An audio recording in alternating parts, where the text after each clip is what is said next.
Hi, my name's Max Hawker, personal advisor in Croydon Council's Leaving Care team. You're watching Former Relevant, the YouTube channel for care leavers. Today we're going to discuss immigration and in particular no recourse and what that actually means. Joining me today is Jacqui, a colleague of mine who also works in Leaving Care and is part of the no recourse team. Hello Jacqui. Hi, Max. Very professional. Okay, so I have some questions that I'm going to put to Jacqui today, and she's going to give us her insights.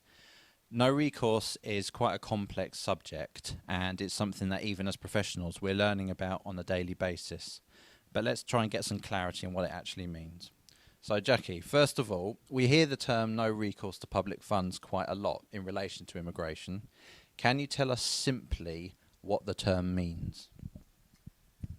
No recourse to public funds generally means that you cannot access any public funds whatsoever. You cannot claim benefits.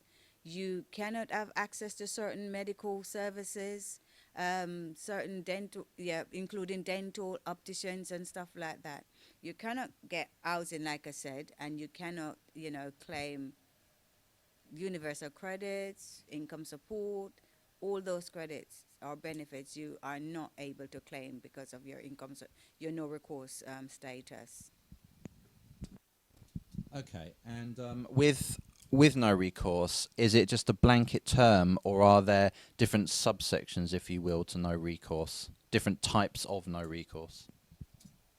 Right, yeah, there is no recourse because you have not been granted any leave to remain in the UK. So you are all appeal rights exhausted, so you cannot claim benefits. However, you might be granted leave to remain, but have a no recourse to public fund status, which generally means you just have to find work. Okay, so you mentioned appeal rights exhausted. If you are given that status, what should you do? If you receive a letter from the Home Office to say that all your appeal rights are exhausted, which means that you've got no further rights of appeal, you need to contact your solicitor as a matter of urgency, because your solicitor may find a way to make a further appeal to the Home Office on your behalf. Sometimes you can come up with fresh evidence and it will swing your case. It's not always the case, but just sometimes. But you must ensure that you speak to your solicitor. Okay, that's good advice. With appeal rights exhausted as a status, what are some of the risks? Right. With all appeal rights exhausted, the risk is completely dependent on your country of origin. Because if you're from certain countries, it could mean that you can be prepared for removal to your country of origin. Certain countries, the Home Office will not be removing you to that country at the moment because they do not have arrangement with that country. Some countries, they do have arrangement with those countries, but because of what is going on in that country, the country is not stable enough for them to return you to that country. So it doesn't mean that they won't return you eventually, but it just means that they're old enough and waiting until that country is safe enough for them to return you. Okay, thank you. So, if you have no recourse to public funds, how does it affect the service you receive from Leaving Care? No recourse to public funds. As a care leaver, you are supported by the no recourse to public funds team within the Leaving Care service. And it just means that your rent and your subsistence and all your bills is paid for by the Leaving Care service up until you are 21 if you're in education.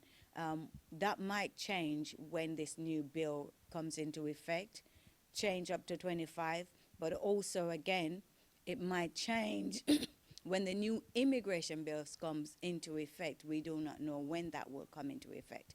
But at the moment, as a care leaver with no recourse to public funds, we support all our no recourse to public funds young people who, are in education or under 25 and is, you know, engaging with the service. So we continue to support our care leavers who has no recourse to public funds. Okay, thank you for that. So earlier on, you touched on some of the things you can and cannot do. So obviously, you won't be entitled to benefits or housing. But if you have no recourse and you're still in the UK, you might still have aspirations to do something in particular. As an example, what could you do as someone with no recourse, and what would you have to leave aside? As an individual with no recourse to public funds, up until the age of 19, you can access free education. Once you pass 19, it becomes a little more difficult because a lot of colleges or educational institutes, they will not, touch you because they've got special budgets, that is not catered, does not cater for no recourse to public funds. But there are colleges that might help you out. Also, there are agencies, voluntary agencies that will support you to get into education and even to go into university. So you can tap into, there are quite a few agencies that does that right now and does fund no recourse to public funds young people into university, and they fully support them in terms of paying the tuition fees, paying for their accommodations and paying for their bills and giving them a sort of a minimum subsistence to see you through the 3 years of their university course. Okay, that's quite a big positive, really, for people with no recourse, which draws me quite nicely to the next question, which is about pathway planning. So, as a care leaver, you're entitled to a pathway plan, and it's meant to be mapping out your future and how you achieve what your goals are. With a young person with no recourse, is there a particular way you do a pathway plan that's different from other people? As a young person with no recourse to public funds, your situation can go one of two ways. And so that must be reflected in your pathway plan. It needs to be detailed and documented that if, for any reason you've been refused leave to remain, you become all appeal rights exhausted, there is a prospect that you could be removed to your country of origin. That needs to be documented, and that needs to be discussed with you in details. The steps that must be taken, the agencies out there that will assist you and work with you to prepare like a voluntary return package. If that's what you want, nobody can force you to take a voluntary return package, but that needs to be explored with you, and you need to be understanding what is the ins and outs of this voluntary return package. Also, you can be no recourse to public funds, and whilst you are expecting to be returned to your country of origin, you get a letter from the Home Office, because you've had an application in to say that you've been granted leave to remain. Even if it's 2 years, that is a positive. So we also need to document that, in your pathway plan, that it can change from no recourse to recourse. And so we will need to work positively with you in terms of what happens, what steps to take. Because once you gain recourse to public funds, then you come out of the no recourse team and go back into the recourse to public funds team. Okay, moving more to the legal aspects. I've heard that there's an Immigration Act 2016 which is not properly enforced yet, but when it does come into effect, what can young people with no recourse expect? In terms of the new bill, which is not enforced yet, we haven't had sight of exactly what the ins and outs will be. So we will not be able to say how it will affect our care leavers.